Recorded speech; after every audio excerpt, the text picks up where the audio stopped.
Hello and greetings from Iceland. I'm starting today's update with some good news, although it is often hard to find them with obstacles like this in front of us. But the new pylons there across the lava stream are in a way symbolic for the journey that we Icelanders are about to embark on, or to try to overcome or bypass our problems as much as possible. And those who watched my last update might remember a concerned resident that was talking about the terrible situation of having a real estate in a place that was actually uninhabitable. And the government just announced this afternoon that they will make sure that the residents of Grindavik will not get stuck there with useless properties if it comes to the worst case scenario, or a town that will remain uninhabitable for a long time, perhaps forever. But as for this suggestion from the government, it's going to take some time to work out the details, of course. But the main point is that some wants to leave the town permanently, but we also have companies who wants to get in the town again, where they have one of the best harbors in the country, or after the ground has been scanned with radars for fractures and other cavities.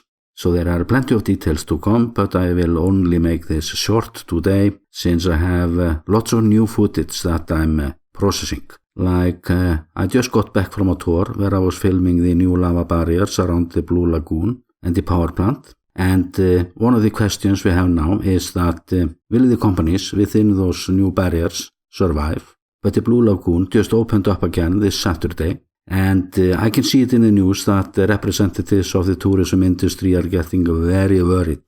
And they have a reason. Every other tourist who visits Iceland comes to the Blue Lagoon. And this is a big workplace. I think it's over 800 people that work there. And in total we have around 1,400 people working within those lava barriers. And the magma chamber, responsible for all this mess we have been seeing, it is somewhere under here, making this one of the most exciting workplaces in Iceland.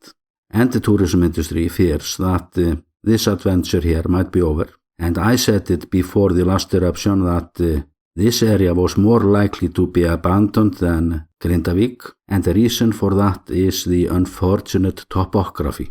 The factory should be at the higher ground, but it's just in a hole there.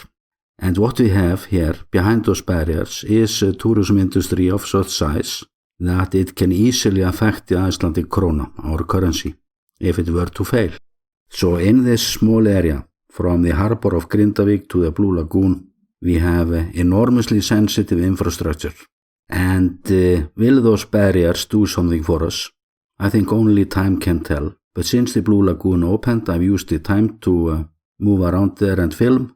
I've even been filming at locations where ideas have been flying around to rebuild a part of Grindavik, since this story is getting extremely big. And overall, I'm just making sure that I will have plenty of footage to take with me after this Volcano tour. And I've already done a thermal scan by the highway that's been warming up from changes in a nearby geothermal area. It was my 5th thermal tour there, and I know that many of you are waiting for images from the thermal drone. It's a clever gadget, and tonight I'm actually picking up a new gadget for the channel, and it's an e-bike that I can fold together to place in my car. It's a thing that will bring me closer to many of my subjects, and under certain circumstances this can matter a lot, especially when I'm dealing with all sorts of restrictions, where cars can't go and such. So big thanks to you who have been helping out through my support pages, because I'm still investing in the channel. This is a long-term project. And before I go home, I have several more filming locations to check out for videos that I'm working on, since this ongoing story will not just be about the village Grindavik. It's a huge event.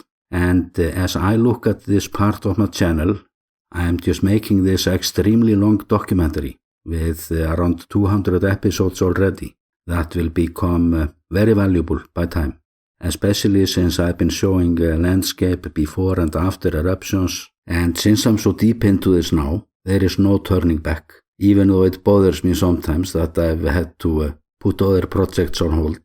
But then I get scenes like this, just one of those memorable scenes from this series of events, and showing me how important it is to cover this story completely, not just bits and bits. And with that, I'm sending you best regards from the Volcano Island, Iceland.